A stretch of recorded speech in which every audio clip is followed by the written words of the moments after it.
Hey, what's up, everybody? I'm David Yakir. And I'm Stephanie Raffelock. And you're listening to Yak About Today. So this is a place to hear conversation, gain insights, and perspectives from baby boomers. That's us. So if the years 46 to 64 mean something to you, then this is the place you want to be. So put your headphones on, go for a walk, and listen to what we yak about today. So Steph, I got to ask you. So I thought this was another trying week, and I think you're going to address this, but I think we both live in a kind of area that may be getting a little hot. Maybe we're afraid to leave the house. So I thought you'd lead this one, and we can talk about this. Okay, my current event today is all about masks. You're living in the great state of Florida. I'm living in the great state of Texas. And we had an opportunity 6 to 8 weeks ago for all of us to wear masks. It's a real simple thing. It's probably the number one thing that we have as far as transmitting coronavirus. And when I wear a mask, I'm not doing it to protect myself. I'm doing it to protect you. What if I'm a virus and I'm a carrier and I don't know that? I don't want to infect my neighbors. But somehow masks have become this political statement. It's like only the weak people that really believe in science, that really believe in the virus, wear it. And then if you're a strong person, you don't wear it. Except you know what? In the last 48 hours, I'm seeing the Texas senator here and the Florida senators saying, you know what? Just wear a mask. What did Rubio say yesterday? Just wear the damn mask. It's the number one thing that we have against this. And to all the young people out there who think that the mask isn't cool or that this isn't a big deal, I want you to think about something. Great historical events like this have attached to them a need to band together, to unify, and to learn the nobility of sacrifice. Sacrifice. That's right. That's not a 4-letter word. Well, it's a lot of letters. But sacrifice means that you give up something for the common good. And all that's being asked of you to give up is for you to put a piece of cloth over your face so that you don't spread the virus. That's a real easy ask. So that's my current event for the day. Everybody, when you go out there, please wear a mask. Do it for your neighbors. Do it for your family. Do it for all of us. And we'll be able to live through this thing, flatten the curve, and get back to a better, more beneficial life.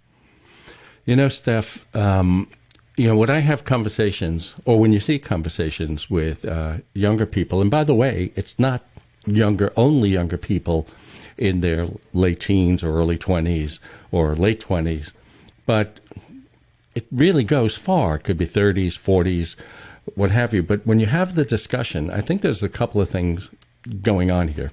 We understand the politics.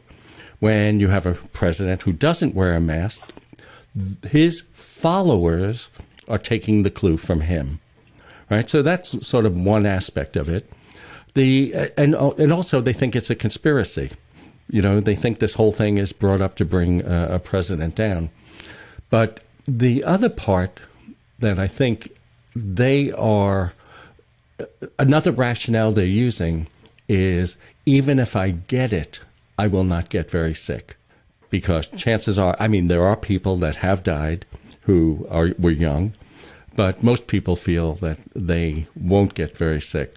So to your point about sacrifice, they really have to be made aware that there are people they love from, the opposite party or people they actually love, that by not wearing a mask, when they go home and they see their mother, they see their father, or if they live with grandparents, you're putting them in danger.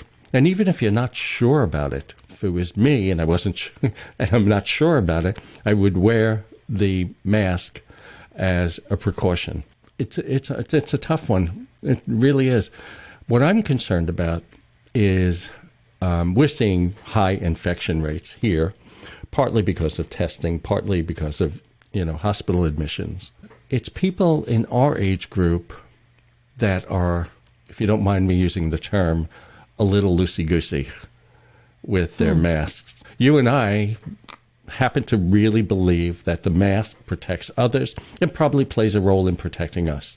So we must go out shopping. We must do some basic errands, maybe not elective things like, really shopping for clothes or what have you. But anyway, I'm with you. And I think you and I are especially nervous about it because our populations are really in danger here. And something has to happen. I'm not sure you shut down a whole economy, but you must put things in place that really slows down this infection. Well, this is a way not to shut down the whole economy. It's for all of us to, yes, open for business. Wear a mask. Wear a mask until we get a handle on this thing. We opened up without a handle on this thing. Texas opened up. There were very, very few restrictions. And of course, one of the restrictions that never came up was nobody bothered to say, and by the way, while you're going to the hairdresser, the barber, to get your nails done, please wear a mask. Nobody said that. And you're right, it does start at the top. I wish that some of these people from the GOP would have worn masks earlier. I'm glad they're wearing them now. I'm glad that they're suggesting that other people wear them now. I really wish that the guy at the top had put on a mask. I think it would have made a huge difference. But in the meantime, we've got to get through this. And you're right. I don't want to shut down the economy. I don't want to cut bait and run. But the only way that we're going to stay open and not infect the heck out of each other for people to wear a mask. Everybody. But it's piece cloth over your face. So if we wear a mask now, we sound something like this, right? Except we're not in the same room. That's right. That's right. I don't have to be afraid. You can be reasonable. You can be outdoors. I walk used to walk my dog without wearing a mask. Yeah. My husband and I go for walks in the neighborhood. We're not wearing a mask, but we're also a good 8 to 10 feet apart. That's right. From our neighbors. That's right. So that's not a big deal. You don't have to wear a mask for that. You can ride your bike and not have a mask on. It's just, but use some common sense. Yeah, we follow the same principles here in the community. It's funny, nothing's really changed. Usually, for some reason, you always talk to your neighbors from across the street or down the block. For some reason, you're always, 10 or 15 feet away. So that's okay. And of course, when I power walk in the morning, I don't wear a mask because I don't see anybody. Or even when I go to the beach and I'm early enough where nobody really is on the beach except a few people walking, so I'll give up on the mask there. But otherwise, you wear a mask. I mean, it's a strange thing to say. I think I wear a mask because I'm afraid. I'm really afraid of getting sick. I'm asthmatic. It's a respiratory disease. All right. So that's that. So what we'll do is when we come back after the sponsor, it's, I believe, 1978. We'll be right back. I want to take a moment to talk to you about New Vision Eye Center. For the last couple of years, they've been a sponsor of this show, and I couldn't be prouder. I've met so many people that have walked up to me and thanked me for recommending them. I hear all sorts of stories about how they've worked miracles. And as you know, I've been a patient of New Vision Eye Center for years. So when I say go see Dr. Minotti, Reinauer, Tate, and O'Brien, it's because I wouldn't trust my eyes to anyone else. Okay, we are back. I'm David Yakir, here with Stephanie Raffelock. You're listening to Yak About Today. And we have picked 1978. I'm not sure how we pick these years. It's sort of after the show. We sit there and go, what should we do next week? And somebody blurts out a year. We go, okay, let's do that year. But we picked 1978, and it turned out to be an interesting assignment to look up what happened and also to go back in your memory and see what it was all about for you. So do you want to take it away? 1978, Star Wars. That was an amazing phenomenon. The Bee Gees, Saturday Night Fever, also amazing phenomenon. That's right. Disco music was probably my least favorite time. And yet I love to go dancing. And I was in my 20s and I would go dancing on the Sunset Strip with my girlfriend, Deborah. And Deborah and I would go to the Roxy and the Rainbow. Those were the two places we danced. And it was a good night if you could dance until, 2 o'clock when they closed the place down. So that's what I remember about 1978. I never became a big disco fan, but I did like to dance. And I didn't learn like the bump and all that kind of stuff. I still dance honestly now at 68, I still dance the way I did when I was 17 years old. It's kind of free form. Yeah. I call it flailing. I think flailing. That's flailing. The way I dance now. It's not. It's interesting talking about dancing. We danced all the time when we were younger, and I really loved to dance. And yet, I don't seek out the ability to dance. To go someplace even before all this happened, and that's a pity. I guess yoga replaced it somehow. In some ways. And I think, too, going out to dance, the problem I always had were the places that I could dance when I was older allowed smoking. And I don't like cigarette smoke. That's right. And so that was always a deterrent. Not many people smoke anymore. Not really. Yeah, it's a good thing. It is a good thing. All right. So just a few additions to that. We had the Camp David Accords between Israel and Egypt. The first woman astronaut in 1978. We had the first test tube baby born in 1978. I thought those were, they stopped making the original Beetle. And I had the original Beetle also, besides the Beetle I have now. And so they stopped that, even though it was the best-selling car. There were a lot of other interesting things, but, not to go through it now, but Roman Polanski had to leave for France because he was accused of raping a young girl. So what's interesting for me is it was a big year for me. I hadn't realized it when you picked the year. I was trying to go back and go around, I looked to see what happened, the events. But it was a big year. I had just finished directing an off-Broadway show, producing and directing, called Caspar. It was a German avant-garde piece by Peter Handke. Peter Handke just won the Nobel Prize in Literature this year. So, and I directed his very first play off-Broadway in I think it was 1976, 77.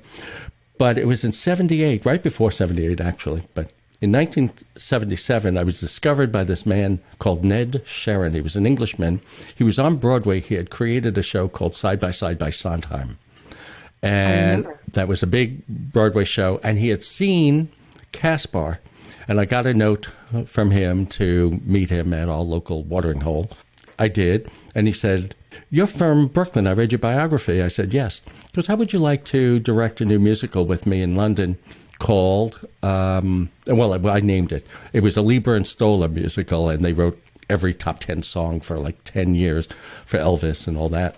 I said yes. And it was 1978 that I opened a show called Only in America, The Songs of Lieber and Stoller. It was a big hit. It made the front page of the papers. It really launched a little career for me. I ended up doing television. I did radio over in London. I taught in France, that type of thing as a result of that show. But the big thing, and this is where I lost out, is when that show closed in London, 10 years later, it came back as Smokey Joe's Cafe, the big Broadway musical. And I only had a contract for the London because I was a kid. I was 27 years old or something like that. I didn't even think about, sorry about that. I didn't even think about getting lawyers and all that. They drew up a contract. I signed it.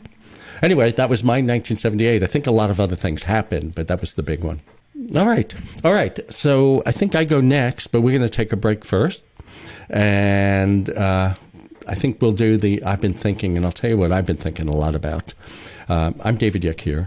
And I'm Stephanie Raffelock. I'll get that right. Anyway, we'll be right back. Don't talk back. Okay, and we're back. You're listening to Yak About Today. I'm David Yakir with Stephanie Raffelock. And so, Stephanie, I've been thinking. let me see if I can do this right, because I know it may lead into a discussion, and I want to make sure we have enough time for it. I'm going to talk a little about ageism. It's a big topic now, and the reason it's a big topic is because the baby boomer generation is, I think the statistics are that they're retiring, or we're retiring, 10,000 people a day, apparently. I guess in this environment, it could be more. I mean, people, more senior people are getting pushed out of the workforce. Anyway, it seems to be a big discussion. We certainly feel relevant. We feel that we're wise. We've had all these years of experience. Just in case anybody doesn't know what ageism is defined as, it's sort of a prejudice and discrimination on the grounds of a person's age. And AARP really deals with this at length, and I would point you to the AARP website to really get an interesting point of view. And certainly geropsychologists are really a new breed of psychologists who are dealing with people's emotions as they age. I had thoughts, and it started a couple of years ago when this show was actually originally called Yak About Tech. These are observations I made. The reason I created Yak About Tech was really to help people who are more senior to really understand the technologies available to them. So I did that show. I think I did Yak About Tech about 2 years before we changed it to Yak About Today. And one of the reasons were that I started discovering issues with the more senior of us. And I always looked at ageism really as discrimination, but I was wondering if it was earned, if ageism was earned, when we think we can do something, or why people won't take us into the workforce.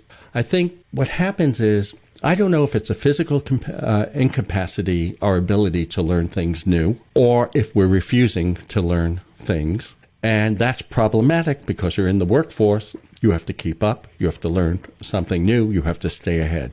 And we may not have that capability. There is a reason we may not be asked to join the workforce. And I'm not speaking for everybody. I consider us vital. You're writing new books. I'm starting new companies. But generally, I used to go to people's houses, my friends, and they used to say, you have to set me up. I want a Wi-Fi network. I want to use my computer. I said, I'll teach you. 5 minutes into it, they're gone. I don't really understand. Let me just do it the old way, which brings me to routine. I was talking to a psychologist about routine and how as we get older, routine becomes more and more important to us because that's how we accomplish things. We get out of bed a certain way. We get dressed a certain way. We eat breakfast at a certain time. We go for a walk at a certain time. Unlike when you're young, where you do what you have to do when you have to do it, or, when you want to do it. It doesn't follow certain routines. And routines are hard to break. So that's another reason why we can't fight back on the grounds. You can't dispute ageism when there are things we actually can't do. I find that as I'm getting older, some of the things I noticed about myself, I procrastinate. I can become lazy at times. Also, my interests have changed. I think that one of the things we face is we've worked all our lives.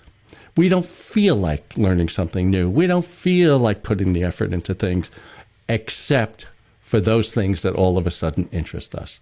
I think the point I'm getting at is a big thing is only 40%, I believe, it's 60% of baby boomers now really can't support themselves for the rest of their lives. They didn't have that money put away, especially since we're living longer.